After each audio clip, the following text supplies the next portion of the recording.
que a gente vai fazer hoje? Basicamente, hoje nós vamos iniciar aí essa estudo, né, de máquinas de indução, mas considerando aí um pouco mais aprofundado, né? Então a gente vai começar a ver, por exemplo, como é que funciona a nível de potência, né? Então a gente apresentou, por exemplo, na aula passada, aspecto construtivo, né? Então a gente viu lá as várias partes da máquina, como é que, né, o que tinha, como é que era o rotor, como é que era o estator, como é que ela era fixa, né, para girar, tinha ou não tinha escova, enfim, a gente, né, colocamos aí esses conceitos básicos dela, inclusive de escorregamento também, né, que é um conceito fundamental aí na operação, né, da máquina. Hoje a ideia é aprofundar ainda mais, né, os nossos estudos aí na máquina de indução, analisando principalmente, né, a frequência induzida no rotor.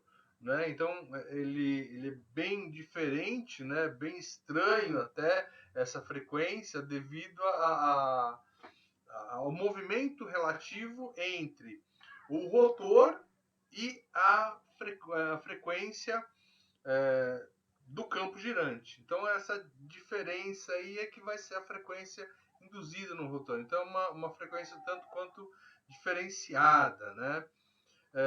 Nós também vamos trabalhar, né, o circuito equivalente da máquina.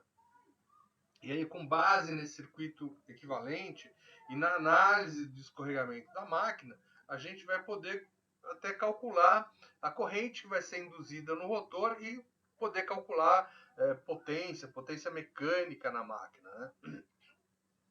Então vai ser uma maneira, né, um modo para a gente conseguir, né, desenvolver aí e obter essas potências aí. Então a gente vai fazer um modelamento, né, e achar o circuito equivalente dessa máquina de indução para a gente estudar então essa performance da máquina. Né? Outra coisa também é uma análise para a gente, né, observar uma comparação entre o escorregamento, né, e a corrente induzida no rotor. Né? Então a gente vai considerar, né, a gente vai tratar tanto essa análise de escorregamento aí, né, e a corrente induzida no rotor, a gente vai tratar ele em regime permanente, né, que é o regime principal dessa máquina, onde ele vai estar trabalhando, tá bom? Então, basicamente, esse é o que a gente vai trabalhar aí na aula de hoje, né?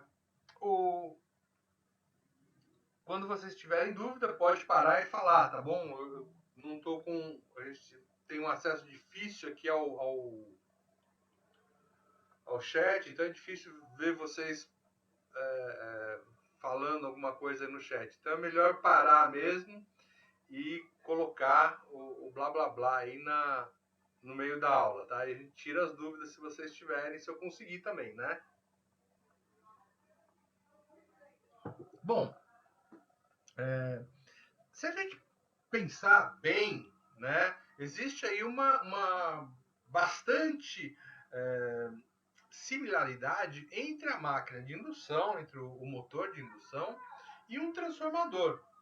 Né? Então, é só a gente observar aí com muita atenção que a gente vai ver que esses dois aí, né, que a máquina de indução, ele pode ser considerado como um motor, né, um transformador de uma forma genérica, né?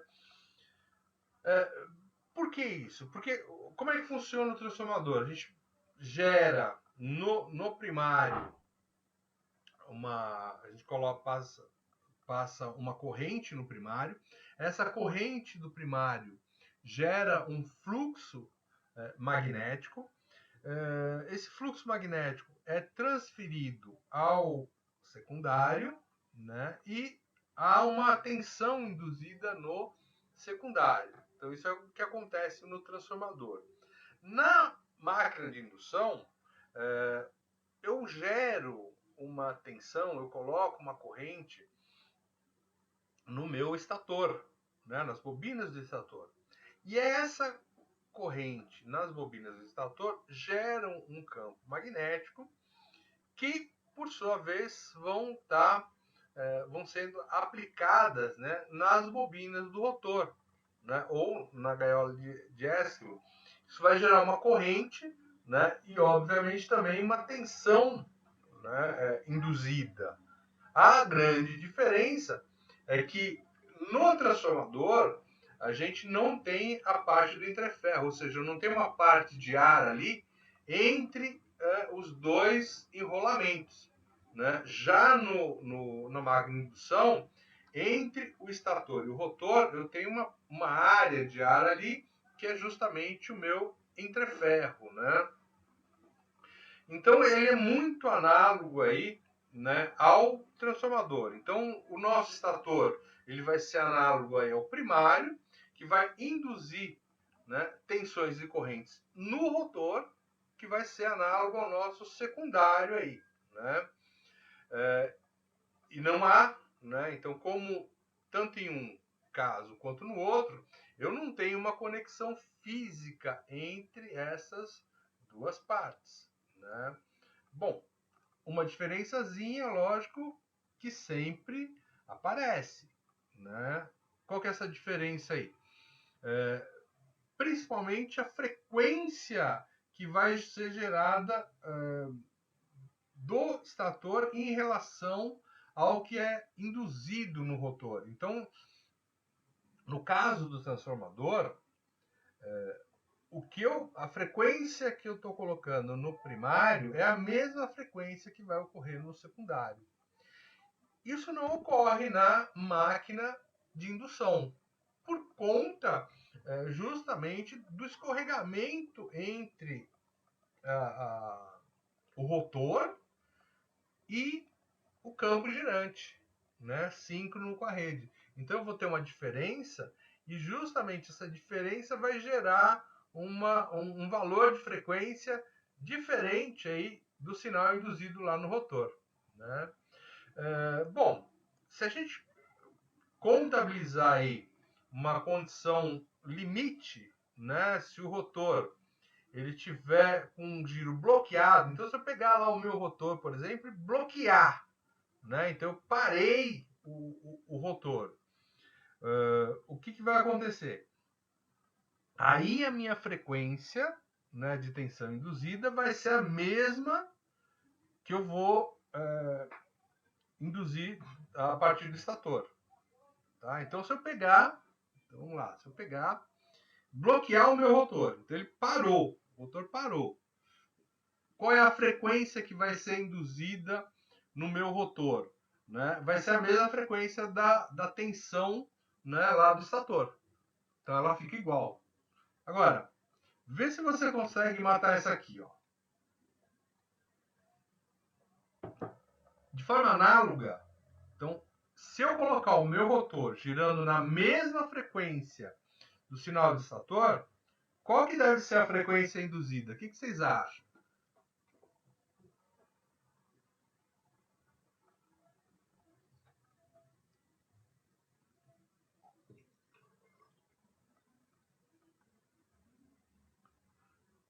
Muito silêncio aí.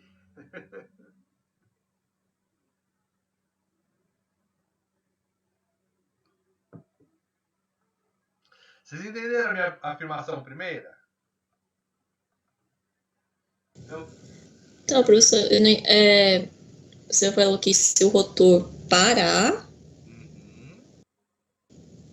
Se eu tiver com o rotor bloqueado, se tiver com o rotor parado, bloqueado, a frequência induzida no rotor é a mesma frequência do estator. Tá? Agora, o que acontece? Na minha pergunta é justamente ao contrário.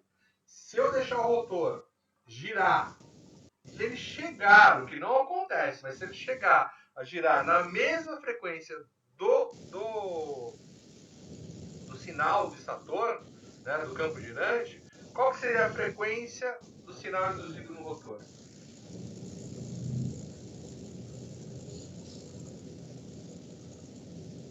Muito melhor que eu não entendi. É porque assim, para mim, se o rotor tá girando a mesma frequência do estator, eu não tô entendendo aonde que estaria essa frequência no sinal induzindo no rotor. Eu não... Bom, olha só. Na aula passada, a gente viu o quê? O nosso rotor, ele gira na mesma velocidade do sinal do estator, daquele campo girante do estator? Não. Não, né? Então ele está sempre atrasado. Ele tem aquele tal de escorregamento, né, no rotor. E se ele alinhasse, eu comentei isso, se houvesse alinhamento, o torque era nulo. Né? O torque era nulo. E eu não teria. Por que seria nulo? Justamente porque eu não teria uma indução de tensão no nosso rotor. Tá? Ou seja, se eu não tenho uma tensão induzida, obviamente que se eu não tenho nem sinal induzido, quanto mais frequência. Então a frequência é zero. Ah, tá. Bem, então, se ele girar na mesma frequência, né, do campo do estator, do meu campo girante, né, eu não tenho sinal nenhum induzido no rotor. Ou seja, a frequência dele é nula. Né? E de outra forma, quando eu travo totalmente, o que acontece? Eu tenho o meu escorregamento é 1, né? Nesse caso, quando eu travei, o meu escorregamento é 1, e o que acontece no nosso rotor? A frequência do sinal induzido no rotor nessa condição, ele é a mesma frequência do sinal do estator, do campo girante. Então vamos supor que se fosse... Professor. Oi. Por exemplo, a frequência do rotor começa com, por exemplo, 60 Hz, né? Aí ele chega na mesma frequência do sinal do estator, 60 Hz. Aí quer dizer que, por exemplo, aí cairia a frequência do rotor para zero? Isso, no sentido que quanto mais, por exemplo, a gente acaba de ligar o nosso motor. Né? Então, acabei de ligar o meu motor. Qual que é o escorregamento? O escorregamento é máximo. Ou seja, por quê? Porque o meu rotor está travado. Com o meu rotor travado, a gente tem esse sinal induzido aí de 60 Hz. Tá? Beleza. Conforme ele vai aumentando a velocidade, o rotor vai aumentando a velocidade, a tendência final dele seria se alinhar com o campo. E aí o nosso escorregamento seria zero e a tensão induzida no rotor zero também. Ah, tá. Tudo bem? Entendi. Agora, enquanto ele estiver girando, quando o meu motor está girando, o que acontece? Ele nunca chega na mesma frequência do campo girante. Né? Então ele tem sempre uma diferença ali, e é justamente essa diferença que faz com que haja uma indução. Tudo bem? É justamente essa diferença. E aí pensando, olha, eu parto aqui de uma frequência do parado, a minha frequência seria, vamos pensar aqui em frequência industrial aqui nossa. Então, se eu ligo o meu motor, no momento que eu ligo o meu motor e o meu rotor está parado, eu tenho induzido 60 Hz no rotor. A maneira que ele vai subindo até ele chegar na mesma frequência do campo girante, ele vai a zero. Ou seja, ele parte de 60 Hz a zero. Então ele vai diminuindo. Conforme vai aumentando a rotação do meu motor, vai acontecendo o que com a frequência do sinal induzido? Ela vai diminuindo. Tá? E ela diminui quando? Justamente com o escorregamento.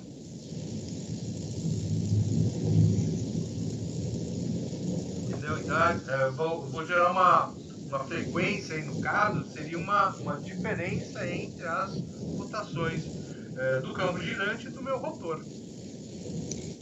Então é análogo com a velocidade. Isso, quanto maior a velocidade, menor é a minha frequência. A frequência induzida. Ele vai, a tendência é que ele vá diminuindo cada vez mais até que ele chega no máximo dele, que seria, né, o estator casar, o rotor casar com o campo girante. E aí eu teria um zero aí induzido no rotor e zero de frequência. Tá bom? Tudo bem. Os outros, tudo bem? Entenderam aí agora? Leandro, Matheus? Tudo bem. Daniel, Alexandre? Tudo bem, você entendi, sim. Tá. Então, beleza.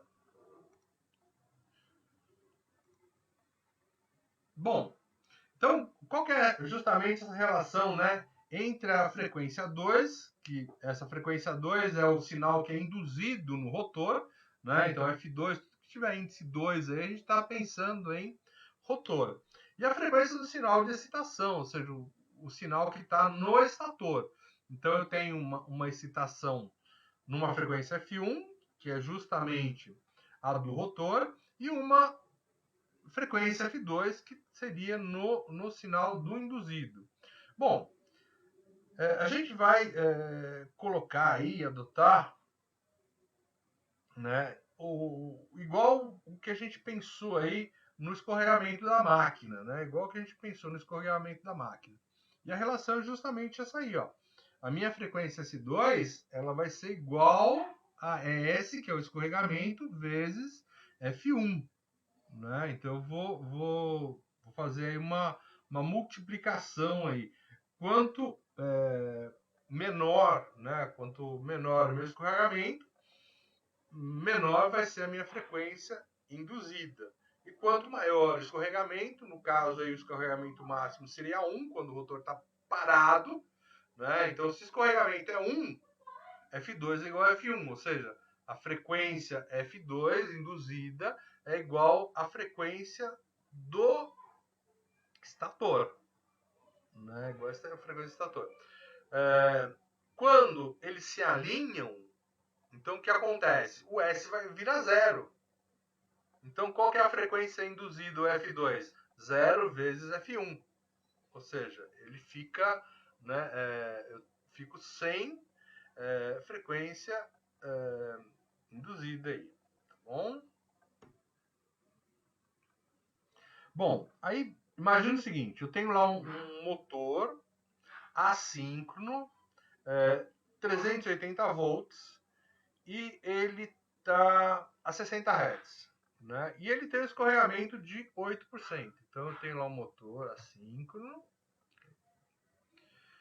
frequência dele, tensão de trabalho dele, 380 volts. Frequência da rede, né? Frequência que ele está ligado aí, frequência industrial, 60 Hz. E ele está com um valor aí, né, de escorregamento de 8%. Aí a pergunta é, qual que é a frequência elétrica que está induzida no meu rotor?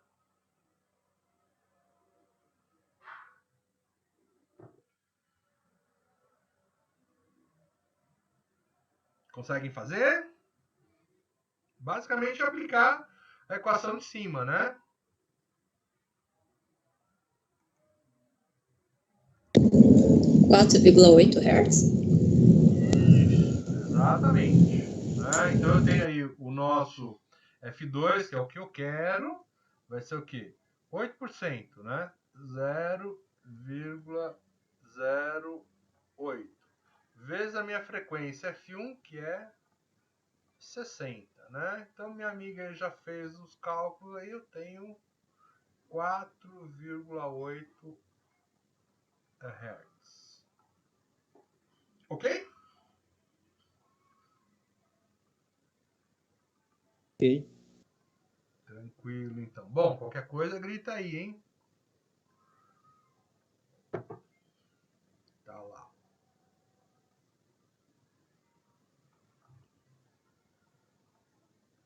Bom, se a gente olhar, né, uma máquina, né, a indução, né, e um transformador, a minha estrutura básica, né, a estrutura simplificada aí da máquina de indução é justamente essa, né? Então a gente tem do lado esquerdo aí o estator, né, que seriam os nossos enrolamentos primários, se eu pensar no transformador. Eu tenho do lado direito o nosso rotor, que ele está curto-circuitado, você percebe que são os enrolamentos aí curto-circuitados, né? E o entreferro. A grande diferença entre o transformador comum, né, e uma máquina de indução é justamente o entreferro que existe aí, né? Então a indução é feita através de um pequeno gap de ar, né? Então existe esse gapzinho de ar aí. A ideia é que esse gapzinho seja o mínimo possível, né? O menor possível, para que eu não tenha perdas, as minhas perdas sejam minimizadas. E enquanto no transformador, né, a gente faz aí um caminho, né, com material ferromagnético de forma que eu não tenha nenhum entreferro, né? Então, basicamente, é essa a nossa compreensão, né? Então, a analogia está dada aí, né? Vale também para, né, tanto como quando a gente pensa numa bobina aqui no nosso rotor, então a gente está pensando naquele rotor bobinado, né? Mas isso também vale para motor do tipo gaiola de esquilo, tá? Então, para os dois, essa analogia aí, ela funciona aí, tá bom? Porque a gente já falou aí para vocês que tanto o enrolamento do estator quanto do rotor, né, se eles forem percorridos por uma corrente, vai surgir então um campo magnético girante no entreferro, né, que vai fazer, né, que vai girar aí na velocidade síncrona com a rede, induzindo aí no estator e no rotor, né, as tensões, né, de trabalho aí para esse tipo de motor, né? Esse comportamento aí, então, é muito semelhante ao que a gente pensa, né, o que acontece no transformador.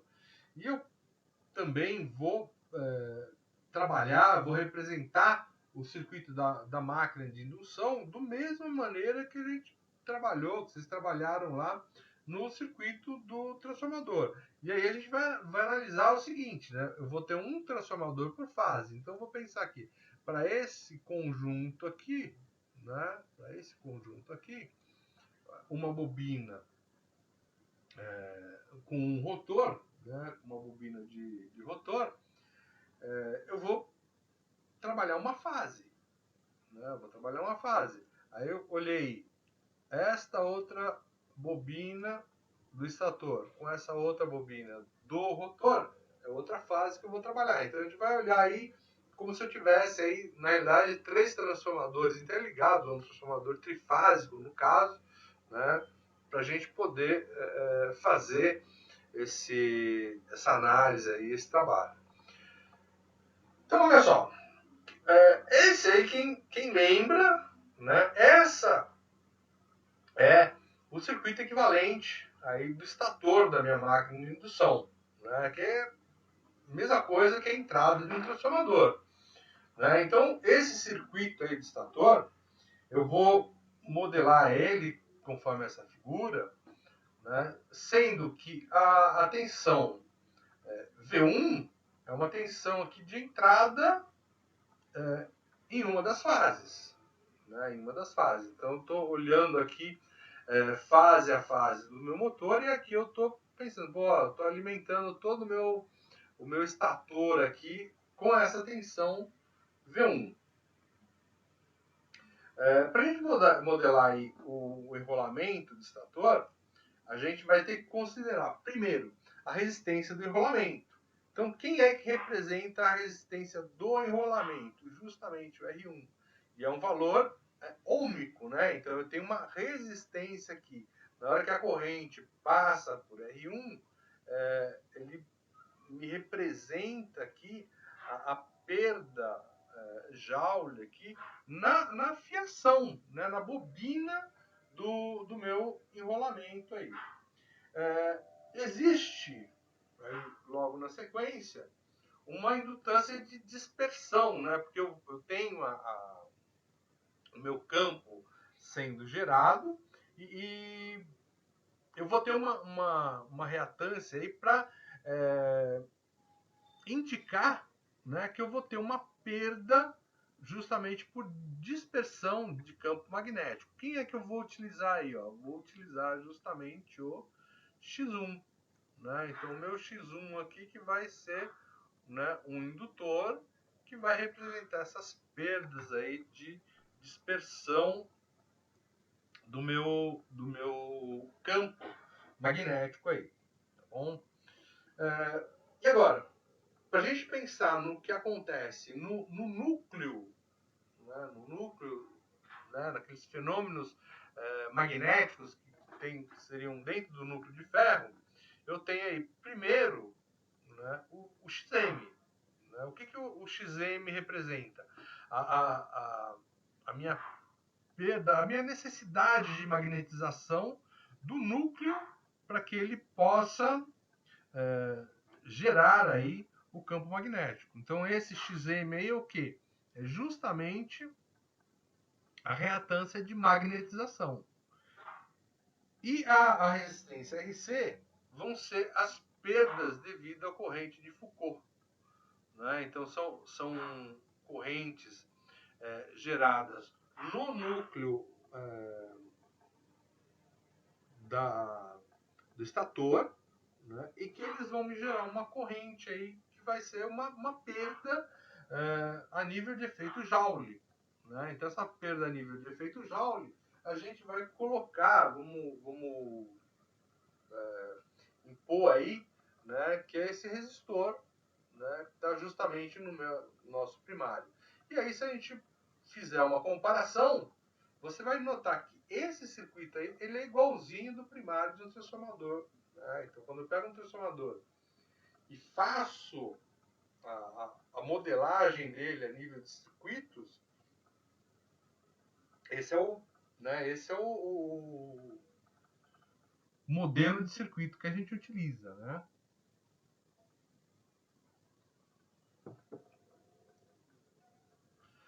Bom, é lógico que o transformador e a máquina de indução, eles não são totalmente iguais. Então a gente tem algumas diferenças aí entre um e outro. A maior parte, né, a maior diferença é justamente na magnitude envolvida aí desses parâmetros. Porque eu tenho, né, no caso da máquina de indução, aquele entreferro que a gente não tem na máquina transformador. Então, no transformador, eu não tenho nenhum entreferro. Então, há uma circulação de fluxo magnético muito maior. Então, a minha perda para o fluxo magnético é muito maior. Né? Então, no entreferro, que é o que acontece na máquina de indução, as correntes de magnetização elas têm que ser maiores. Então, elas têm que ser muito maiores. E as características de construção do enrolamento do estator, né, em cima de um núcleo de ferro, tal, né, e isso na periferia, ao invés de envolvendo todo o núcleo como sendo um transformador, ele vai ter uma reatância de dispersão maior também. Então, a grande diferença entre o circuito equivalente de um transformador, né, e o do estator de uma máquina de indução não é o circuito, mas sim nos valores, né, envolvidos em cada um deles. Tudo bem? Você vê que o circuito é igual. Né? Se você já viu o circuito equivalente de um transformador, é isso aí, ó, né? Esse é o primário transformador. E aí eu vou ter, então, gerada, né? Entrou uma tensão V1, né? Entrou uma tensão V1, que seria a tensão de rede, passa, né, por uma perda por conta de R1, X1, RC, XM, né, e é gerada então uma tensão de indução, que é justamente a tensão E1. Ok? Até aqui tudo bem, pessoal? Perguntas? Tudo bem. Tudo bem. Tudo bem, professor? Beleza, então. Bom, então essa aqui seria o do nosso estator, ou seja, do nosso primário. O que é o nosso secundário? Nosso secundário é até, né, um pouco aí mais simples, né? Na realidade, eu tenho três circuitos aí, né? Que são